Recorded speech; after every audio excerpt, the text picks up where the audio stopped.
जनप्रिय मुख्यमंत्री जी का रामगढ़ की धरती पे बड़ौदा मेव की धरती पे स्वागत करते हुए मैं आपसे हाथ जोड़ के आग्रह करूंगा, सभी को आप अपने शुभ वचनों से आपके जो है वो लाभान्वित करें और आपके शुभ चरण यहां पड़े और हमारे क्षेत्र का भी बहुत भला हो। भाई साहब बहुत बहुत धन्यवाद।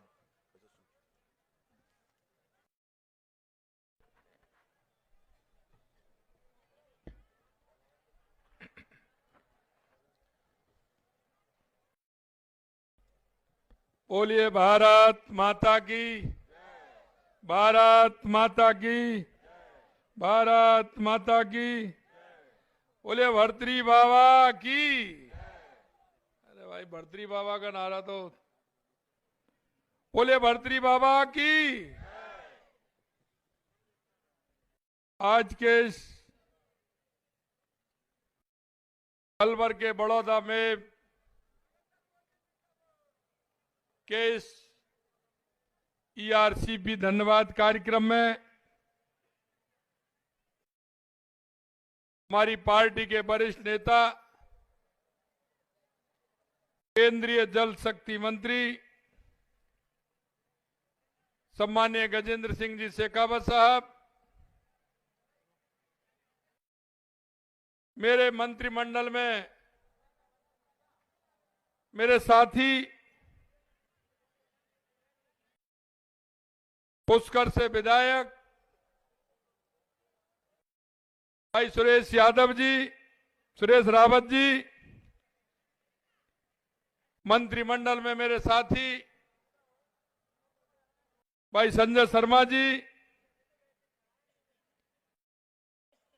तिजारा से विधायक और यहां से सांसद रहे भाई बाबा बालकनाथ जी, आपके ही अपने बहरौड़ से विधायक पूर्व मंत्री भाई जसवंत यादव जी, बानसूर से विधायक भाई देवी सिंह शेखावत साहब, कठुमर से विधायक माननीय रमेश खिची जी, पूर्व मंत्री भाई हेम सिंह भड़ाना जी, पार्टी के वरिष्ठ नेता सामान्य ज्ञानदेव आहूजा जी, जिला अध्यक्ष भाई अशोक गुप्ता जी, उमेश सिंह जी, भाई रामेद यादव जी, मामन जी यादव जी, जय आहूजा जी, बनवारी सिंगल जी एवं मंच पर विराजमान पार्टी के सभी बड़े नेतागण,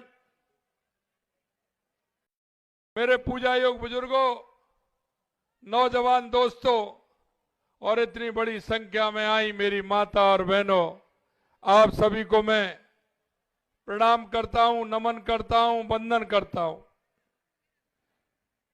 मित्रों, मेरे से पूर्व वक्ताओं ने ईआरसीपी के बारे में आप सभी को बताया है। मैं कहना चाहता हूं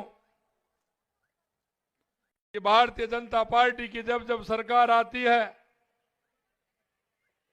कोई ना कोई हर क्षेत्र में अच्छा काम होता है। यही नहीं, हमारे देश के यशस्वी प्रधानमंत्री नरेंद्र मोदी जी जो कहते हैं वो करते हैं और करते हैं वो ही कहते हैं। मैं आपको इतना विश्वास दिलाना चाहता हूं कि ये योजना जो 2003 और 2004 में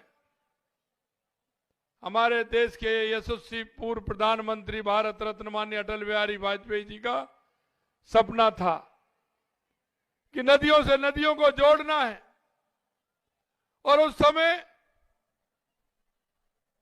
ये पूर्वी राजस्थान कैनाल की बात आई थी और नदियों से नदियों जोड़ने का काम माननीय अटल बिहारी वाजपेयी जी ने प्रारंभ किया था। लेकिन उसके तुरंत बाद कांग्रेस की सरकार आ गई और कांग्रेस की सरकार आने के बाद ये नदियों से नदियों जोड़ने का काम पूरी तरह से बंद कर दिया गया था। मैं आपको ये बात इसलिए ध्यान दिलाना चाहता हूं कि जनता के हितों को देखने वाले, जनता के हितों को सोचने वाले वो कार्यकर्ता और वो नेता होते हैं जो जमीन से जुड़े होते हैं, जिनके पैर जमीन पर होते हैं। कांग्रेस ने हमेशा झूठे वायदे किए हैं, गरीबी हटाने का वायदा किया है, महिलाओं के उत्थान के लिए भी वायदा किया है, लेकिन मैं आपसे कहना चाहता हूं इस कांग्रेस की सरकार ने आज तक ऐसा कोई काम नहीं किया। लगातार 4 पीढ़ी नानी जी ने भी वही वायदा किया था कि हम गरीबी हटाएंगे, पिताजी ने भी वही वायदा किया कि हम गरीबी हटाएंगे, बीच में और आ गए, उन्होंने भी कहा गरीबी हटाएंगे, सोनिया जी ने भी कहा कि हम गरीबी हटाएंगे, और राहुल जी भी यात्रा निकाल रहे हैं। अरे भाई ये बता दो भारत कहां से टूट रहा है, तुम भारत जोड़ रहे हो। आपने भारत तोड़ने का काम किया आजादी से पहले। इस कांग्रेस ने हमेशा इस देश को बिखराव की राजनीति पर डाला था। आतंकवाद को शरण देने वाले ये कांग्रेस के लोग, इन्होंने देश में भ्रष्टाचार को बढ़ावा दिया, आतंकवाद को बढ़ावा देने का काम किया था। इन्होंने गरीबी के नाम पर जनता को ठगने का काम किया था। मित्रों, हम आपसे कहना चाहते हैं, बताना चाहते हैं, हम जब भी राजनीतिक दल होने के नाते जनता के बीच में जब हमने वोट मांगा, हमने हमारी बातें रखी थी जनता के सामने, और हमने आपसे वायदे किए थे कि हम ये वायदे पूरे करेंगे। कुछ वायदे ऐसे थे जिनको हमने तुरंत पूरा किया, कुछ वायदे ऐसे थे हमने कहा कि हमारी पूर्ण बहुमत की सरकार आएगी तो इन वायदों को हम पूरा करेंगे। मित्रों, हम एक एक वायदे को हम पूरा आपके सामने कर रहे हैं। हमारी केंद्र की सरकार हो या किसी भी राज्य की सरकार हो, केंद्र में हमने कहा था कि धारा 370 हटाएंगे। हमारे हर घोषणा पत्र में है कि हम धारा 370 हटाएंगे। पूर्ण बहुमत में जिस दिन आ जाएंगे धारा 370 को समाप्त कर देंगे। हम पूर्ण बहुमत में आए, हमारी केंद्र की सरकार ने धारा 370 को खत्म किया। हमने कहा पूर्ण बहुमत में आएंगे। 500 साल से राम मंदिर, हमारे रामलला टेंट में विराज रहे थे। हमने कहा पूर्ण बहुमत के साथ आएंगे, रामलला हम आएंगे, मंदिर वहीं बनाएंगे। हमने ये कहा था। जो लोग कहते थे कि ये तो इनका जुमला है, हमने कहा जुमला नहीं है, आपको भी आमंत्रित करेंगे, तारीख भी बताएंगे।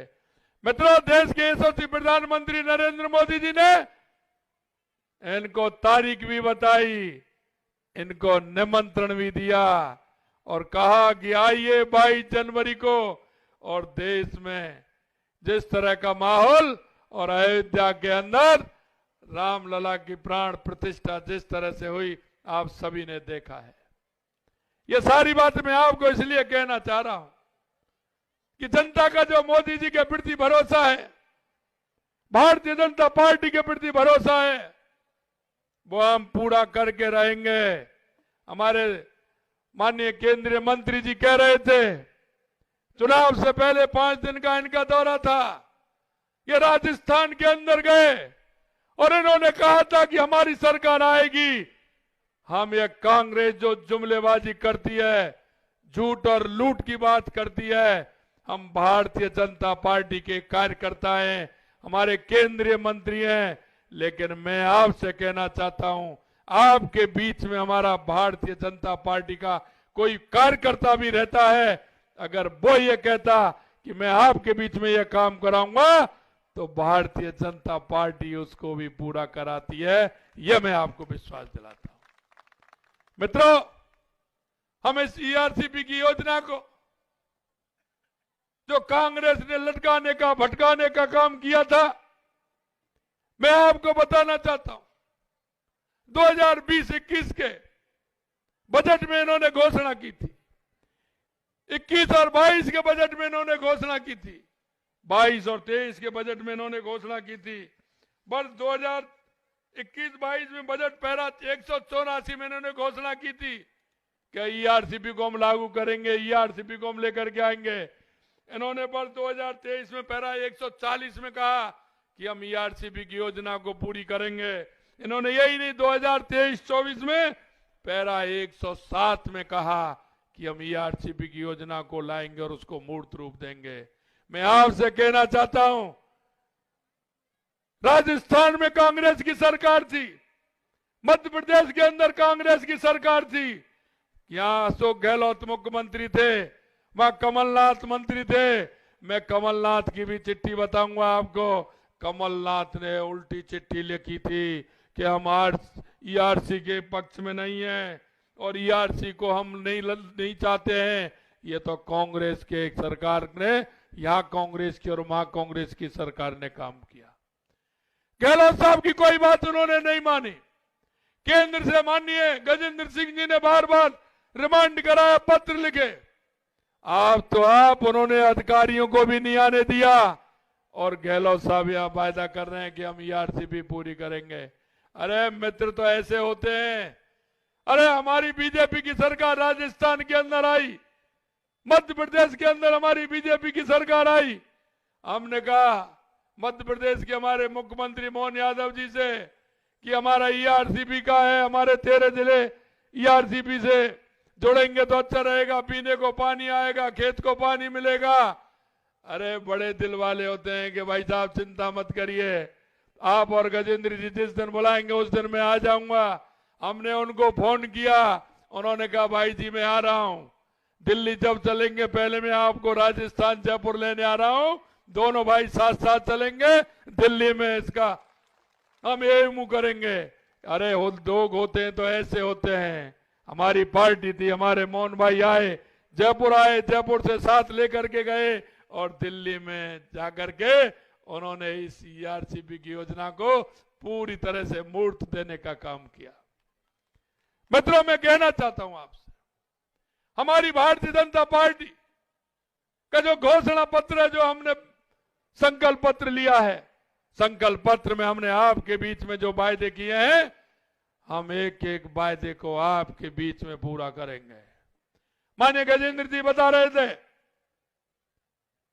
हमारे इतने बांध हैं।